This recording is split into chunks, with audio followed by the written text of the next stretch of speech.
الحمد لله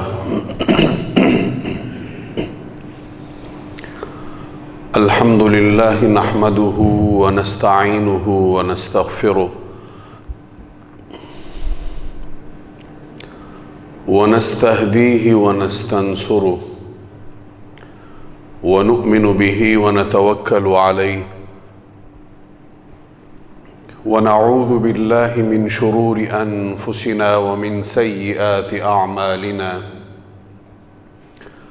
من يهده الله فلا مضل له ومن يضلله فلا هادي له ونشهد أن لا إله إلا الله وحده لا شريك له ونشهد أن سيدنا ومولانا محمدًا عبده ورسوله أرسله الله إلى الناس كافة بشيرا ونذيرا وداعيا إلى الله بإذنه وسراجا منيرا ولكن أكثر الناس لا يعلمون. أما بعد فأعوذ بالله من الشيطان الرجيم. بسم الله الرحمن الرحيم. فانكحوا ما طاب لكم من النساء مثنى وثلاث ورباع. وقال النبي صلى الله عليه وسلم: يا معشر الشباب من استطاع منكم الباءة فليتزوج ومن لم يستطع فعليه بالصوم فإنه له وجاء أو كما قال النبي صلى الله عليه وسلم. صدق الله ورسوله. اللهم صل على محمد وعلى آل محمد كما صليت على إبراهيم وعلى آل إبراهيم إنك حميد مجيد. اللهم بارك على محمد وعلى آل محمد كما باركت على إبراهيم وعلى آل إبراهيم إنك حميد مجيد.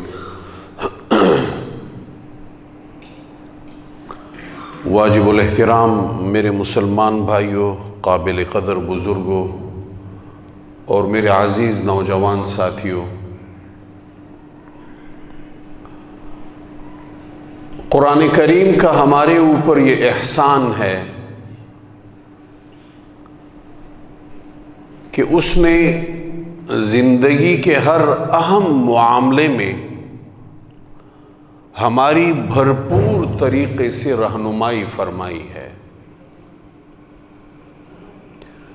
چونکہ یہ اللہ کا کلام ہے، اللہ رب العالمین کی گفتگو ہے، اور انسان اللہ کی بنائی ہوئی مخلوق ہے، ایک مشین ہے کہ جس کے اندر روح موجود ہے، کہ جس کی پیدائش ہوتی ہے اور پھر جس کا انتقال ہوتا ہے،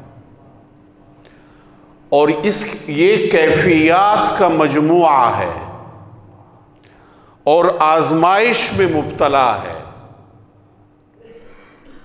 لیمیز اللہ الخبیث من الطیب، آزمائش میں مبتلا ہے. اور آزمائش کا مقصود کیا ہے؟ آزمائش کا مقصود یہ ہے کہ اللہ رب العالمین کھرے کو کھوٹے سے الگ کر لے، تاکہ کھرے اور کھوٹے کے درمیان امتیاز ہو جائے. یہ امتیاز ہو جائے کہ طیب کون ہے، اور یہ امتیاز ہو جائے کہ خبیث کون ہے. لیمیز اللہ الخبیث من الطیب، تاکہ یہ امتیاز ہو جائے. تو آزمائش میں مبتلا ہے، اور آزمائش کا بنیادی مادہ اللہ رب العالمین نے اس کے اندر رکھا ہوا ہے نفس کی صورت میں، اور اس کے باہر، اس کے خارج بھی رکھا ہوا ہے مادے کی صورت میں. تو چاہے انسان کا داخل ہو چاہے انسان کا خارج ہو، دونوں جگہوں میں وہ آزمائش میں مبتلا ہے، اور آزمائش کے بنیادی جو اسباب اور بنیادی علل ہیں وہ اس کے اندر بھی موجود ہیں اور اس کے باہر خارج میں بھی موجود۔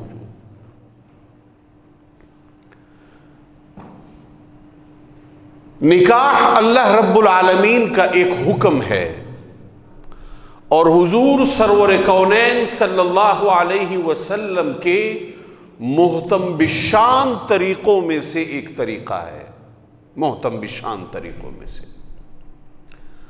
حضور سرور کونین صلی اللہ علیہ وسلم نے ارشاد فرمایا کہ جس نے نکاح سے اعراض کیا، نکاح سے پہلو تہی کی، جو نکاح سے دور ہوا اور پھر وہ گناہ کا بھی شکار ہوا، تو وہ ہمارے طریقے پہ نہیں ہے، وہ ہمارے راستے پہ نہیں ہے، وہ ہم میں سے نہیں ہے۔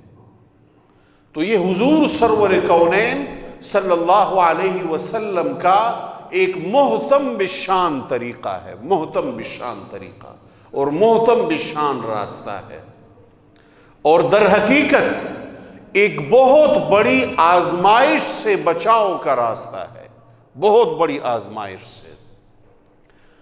بارہا ہم اس موضوع پر گفتگو کر چکے کہ نفس کی کچھ بنیادی اور فطرتی تقاضے ہیں، وہ فطرتی طور پر موجود ہیں۔ جب وہ موجود ہیں تو انسان ان کو ختم نہیں کر سکتا۔ انسان کو بھوک لگتی ہے، وہ بھوک کو مستقل طور پر ختم نہیں کر سکتا۔ اس کو پیاس لگتی ہے، پیاس کو مستقل طور پر ختم نہیں کر سکتا۔ اس کو گرمی اور سردی کا احساس ہوتا ہے، مستقل طور پر ان کو ختم نہیں کر سکتا۔ اس کو غصہ آتا ہے، مستقل طور پر ان کو ختم نہیں کر سکتا۔ حرص اور لالچ کا یہ شکار ہوتا ہے، مستقل طور پر اس کو ختم نہیں کر سکتا۔ اسی طرح ہوس ہوتی ہے انسان کو، مستقل طور پر ان کو ختم نہیں کر سکتا۔ ہاں، جو اللہ کا حکم ہے اور جو حضور سرور کونین صلی اللہ علیہ وسلم کا راستہ ہے، وہ یہ ہے کہ اس کے اوپر قابو پا کر جو اللہ نے اس کا متبادل حلال راستہ فراہم کیا ہے اس کے اوپر چلا جائے۔ بھوک لگتی ہے تو اللہ نے کچھ چیزوں کو حلال کیا ہے اور کچھ کو حرام کیا ہے۔ حرام کے حوالے سے اپنے اوپر قابو پائے اور حلال کو کھائے۔ انسان فطرتی طور پر مال کی طرف مائل ہوتا ہے۔ مال کا مطلب یہی ہے کہ ما یمیل الیہ نفس، کہ جس کی طرف نفس مائل ہو، جس کی طرف نفس مائل ہو، متوجہ ہو اور اس کو حاصل کرنا چاہے اور کمانا چاہے۔ یہ فطرتی طور پر انسان کے اندر موجود ہے، اس کو انسان ختم نہیں کر سکتا۔ ہاں، قابو پا سکتا ہے، یوں پا سکتا ہے کہ اللہ رب العالمین نے فرمایا کہ احل اللہ البیع وحرم الربا، کہ آپ کاروبار کیجئے، تجارت کیجئے، خرید و فروخت کیجئے، اس کے ذریعے سے آپ مال کمائیے، وہ آپ کے لیے حلال ہے، اور سود سے آپ بچیے، سود آپ کے لیے حرام ہے۔ یہی معاملہ نفس کے اس حوالے سے تقاضے میں ہے کہ اللہ رب العالمین نے زنا کو حرام قرار دے دیا۔ وَلَا تَقْرَبُوا الزِّنَا إِنَّهُ كَانَ فَاحِشًا وَمَقْتًا، کہ آپ زنا کے قریب بھی مت جائیے۔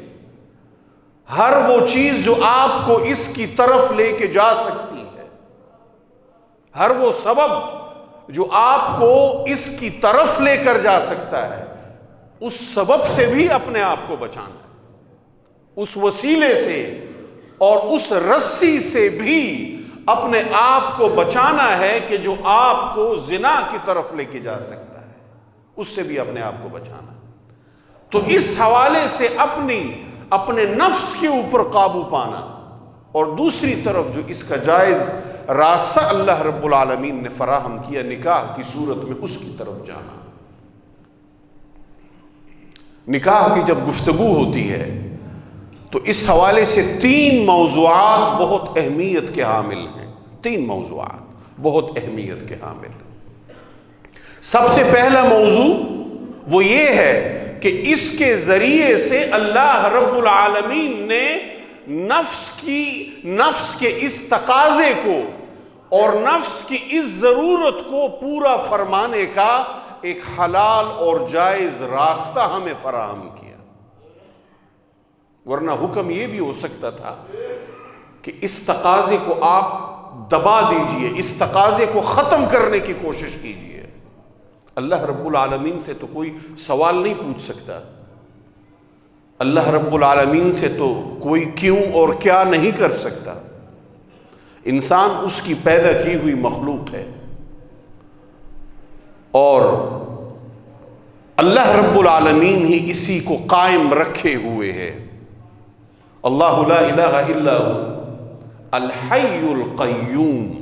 القیوم، قیوم کا مطلب یہی ہے کہ اس کائنات کے نظام کو قائم رکھے ہوئے ہے، وہ انسان کو قائم رکھے ہوئے ہے۔ وہ کیسے رکھے ہوئے ہے؟ ہر گھڑی انسان آکسیجن لیتا ہے، اس کو آکسیجن کی ضرورت ہے، تو ہمارا ماحول آکسیجن ہمیں دیتا ہے، اور یہ کس قدر اہم نعمت ہے اس کو ہم جانتے ہیں کہ کس قدر اہم نعمت ہے۔ انسان کو اور بہت ساری چیزوں کی ضرورت ہے اپنے اس ماحول میں، وہ اللہ رب العالمین کی طرف سے دی ہوئی ہیں۔ انسان کو خوراک کی ضرورت ہے، اب چاہے خوراک حلال جانوروں کی صورت ہو یا پھر وہ خوراک اجناس کی صورت ہو، یہ تمام کی تمام چیزیں اللہ رب العالمین نے دے رکھی۔ تو یوں قیوم انسانی زندگی کو قائم کیے ہوئے ہے، اور انسانی زندگی کو جن جن اشیاء کی ضرورت ہے قائم رہنے کے لیے، وہ بھی اللہ رب العالمین نے فراہم کی ہوئی ہے۔ تو قیوم، تو وہ تو حکم دے سکتا ہے، اس سے تو سوال نہیں ہو سکتا۔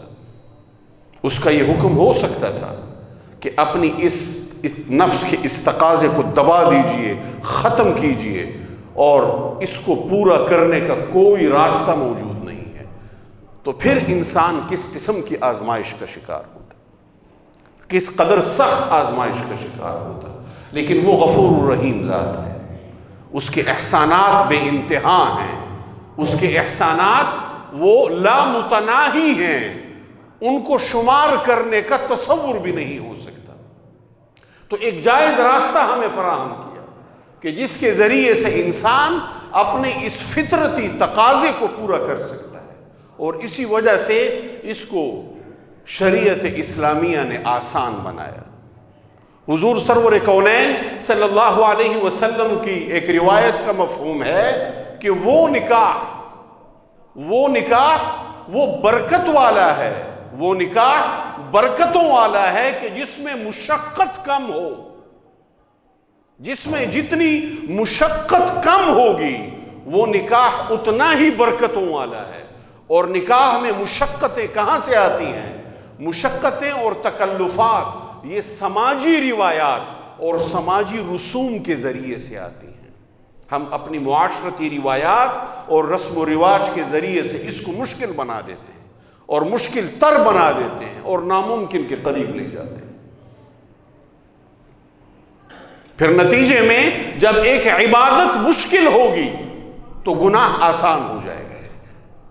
تو اگر ہم سماج میں عبادت کو مشکل بنائیں گے، نکاح عبادت بھی ہے، نکاح من وجہ عبادت بھی ہے، اس لیے حضور سرور کونین صلی اللہ علیہ وسلم کی سنت اور طریقہ یہ ہے کہ اس کو مسجد میں منعقد کیا جائے، چونکہ یہ عبادت بھی ہے، اللہ رب العالمین کی بندگی کی جا رہی ہے، اس کے ذریعے سے بندگی کی جا رہی ہے، تو یہ من وجہ عبادت بھی ہے۔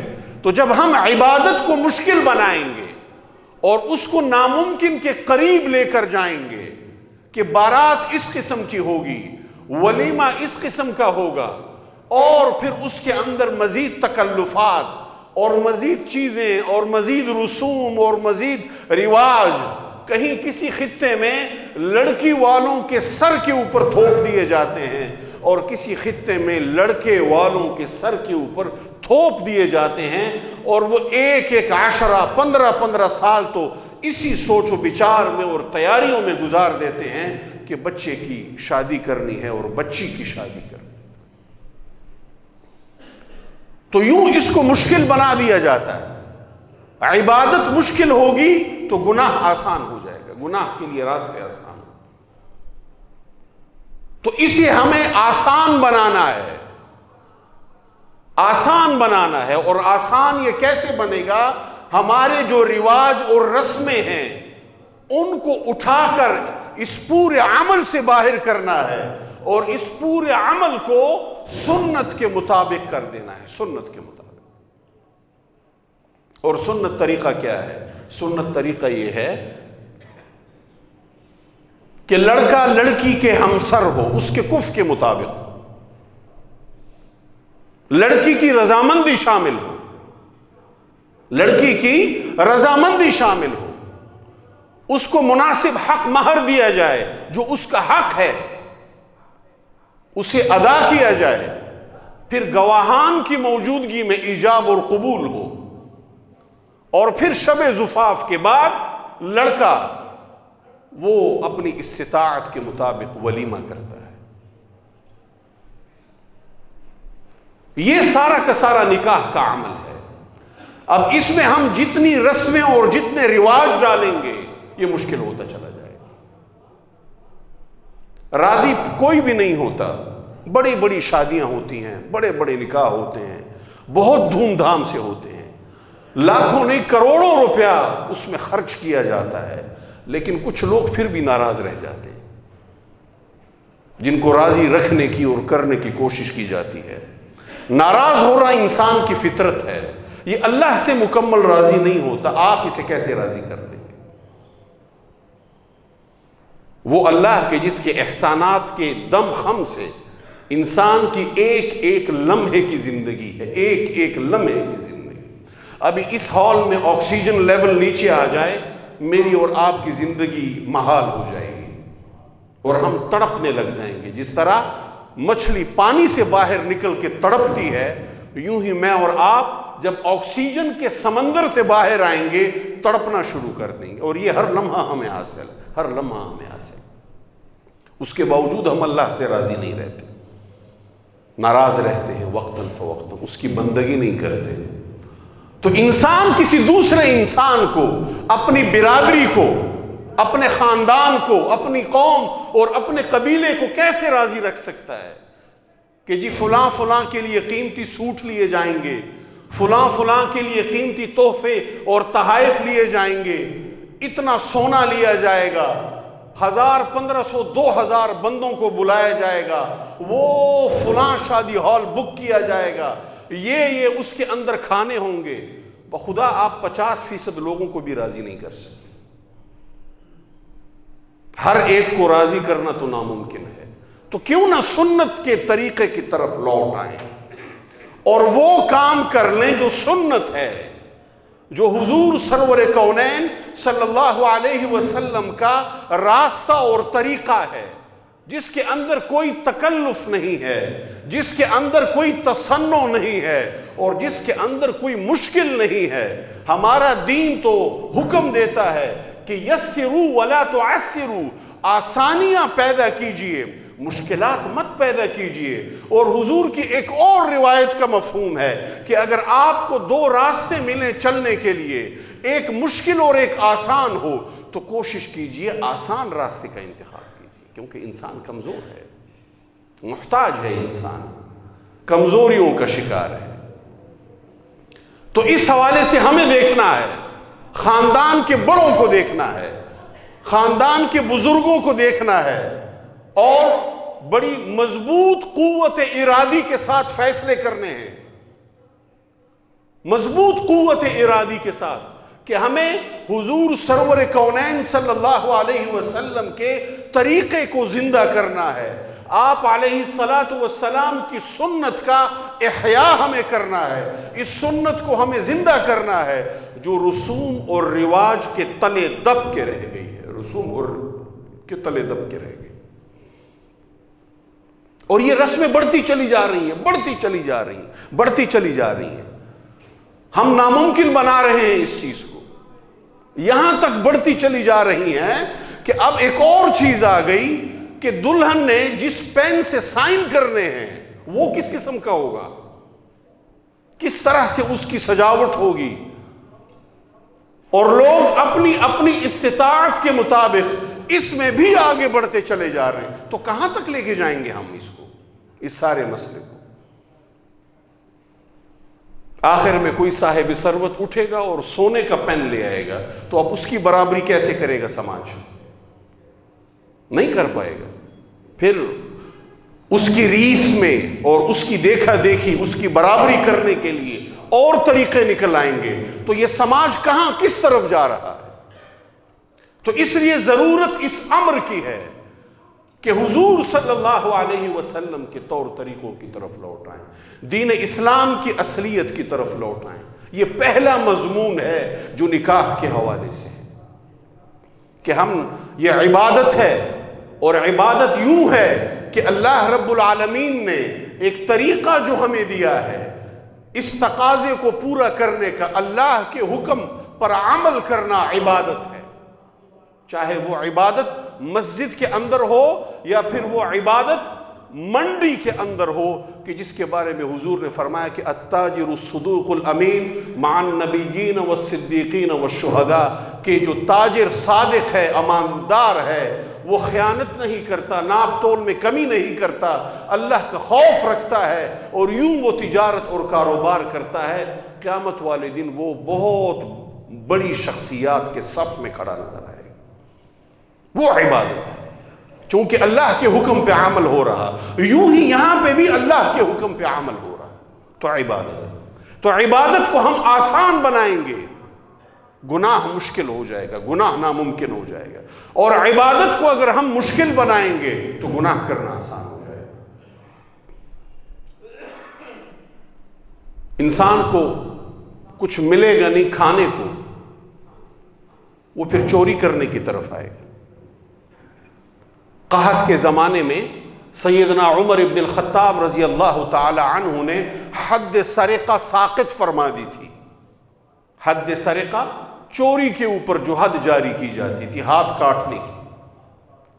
تو جب قحط کا زمانہ آیا، اب قحط کہتے ہی خشک سالی، بھوک، افلاس، غذا موجود نہ ہو، غذا ختم ہو جائے اور ہر طرف ہی یہی ماحول ہو، تو اب ایسے ماحول میں عمر ابن الخطاب نے چور کی چوری کی جو سزا تھی وہ وقتی طور پہ ساقط کر دی تھی، ختم کر دی تھی، کہ انسان کو بھوک کو کچھ نہیں مل رہا، اب مرنے سے اپنے آپ کو بچانے کے لیے یا بھوک اور افلاس سے مجبور ہو کر وہ اگر کہیں گھستا ہے اور کچھ چوری کرتا ہے اور پھر اس کو کھاتا ہے تو یہ بہت زیادہ مجبور ہے۔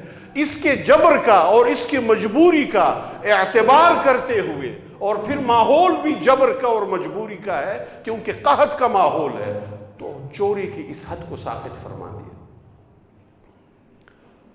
تو یوں ہی ہم ایک قحط کا ماحول بنا دیں گے نکاح کے حوالے سے، تو پھر لوگ گناہ کی طرف جائیں گے، پھر گناہ کا ماحول عام ہو جائے گا۔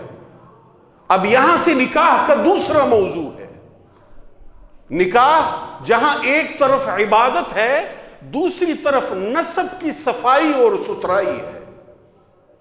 نسب معلوم ہو، فلاں انسان کا باپ یہ، فلاں انسان کا دادا یہ، پردادا یہ، پورا نسب صاف ستھرا ہو اور معلوم ہو، نسب میں کوئی کھوٹ نہ ہو، کسی بھی طرح کی کھوٹ نہ ہو۔ کیوں؟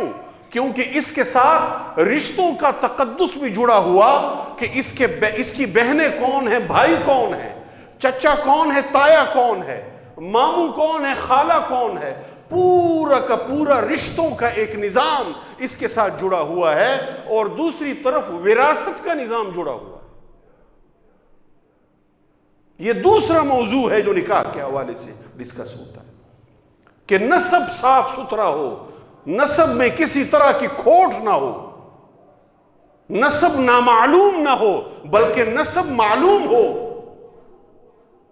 تاکہ اس کی وراثت کے حوالے سے اور رشتوں کا جو پورا ایک نظام شریعت اسلامیہ نے ہمیں دیا ہے وہ معلوم ہو، اس میں کوئی کسی قسم کا وہ نہ ہو، کوئی شک نہ ہو، کوئی شبہ اس کے اندر موجود نہ ہو۔ اور تیسرا جو مضمون ہے وہ ذمہ داری ہے۔ نکاح مرد کو ذمہ دار بناتا ہے۔ حضور نے فرمایا یا معشر الشباب، نوجوانوں کو مخاطب کیا کہ نوجوانوں کے گروہ، اگر آپ با سے مراد عورت کو ٹھہرانا، عورت کو رہائش دینا، اس کی بنیادی اخراجات پورے کرنا، اور اس کے اندر صحت بھی شامل ہے کہ مرد شادی کرنے کے لیے صحت مند بھی ہو، کہ اے نوجوانوں کے گروہ اگر آپ باپ استطاعت رکھتے ہو تو پھر نکاح کرو۔ اب اس پر استطاعت حاصل کرنے کے لیے نوجوان کو جدوجہد کرنی پڑے گی۔ پھر جب وہ نکاح کرے گا تو اب وہ صرف اپنے ہی حوالے سے ذمہ دار نہیں ہے بلکہ اپنی زوجہ کے حوالے سے بھی ذمہ دار ہے۔ تو یہ نوجوان کو ذمہ دار بناتا ہے۔ دین اسلام بنیادی طور پر سماج میں مردوں کو ذمہ دار بناتا ہے، ان کے اوپر ذمہ داریاں عائد کرتا ہے کہ آپ نے جدوجہد کرنی ہے، گھر میں ہی صرف نہیں بیٹھے رہنا بلکہ قرآن کریم کی اس آیت کے اوپر کہ وَجَعَلْنَا النَّهَارَ مَعَاشًا، جب سورج طلوع ہو تو آپ گھر سے باہر ہوں جدوجہد کے لیے، اور جب سورج غروب ہو تو گھر آپ واپس آ رہے ہیں۔ یہ پورا دن جدوجہد کے لیے، محنت کے لیے آپ نے، کیونکہ آپ کے اوپر کسی کی ذمہ داری عائد ہے، آپ نے کسی کی ذمہ داری پوری کرنی ہے، کسی کو رہائش دینی ہے، اس کو لباس دینا ہے، اس کو 2 وقت کی روٹی آپ نے دینی ہے، اس کی بنیادی ضرورتیں پوری کرنی ہے، اور پھر جب اولاد ہوگی تو اس اولاد کو پالنا پوسنا آپ نے ہے، یہ آپ کی ذمہ داری ہے، اور پھر جب ماں باپ آپ کے بوڑھے ہوتے ہیں تو ان کی ذمہ داری بھی آپ کے اوپر ہے، تو وہ آپ کو ذمہ دار بناتا ہے۔ تو یہ 3 موضوعات اس حوالے سے بہت اہمیت کے حامل ہیں۔ یہ نکاح کے بنیادی 3 پہلو ہیں، اور اسی حوالے سے ہمیں سوچنا ہے جب بھی ہم نکاح کے اوپر کو بات کریں یا نکاح کے حوالے سے کوئی فیصلے کریں۔ اللہ رب العالمین ہمیں اس کے اوپر عمل کی توفیق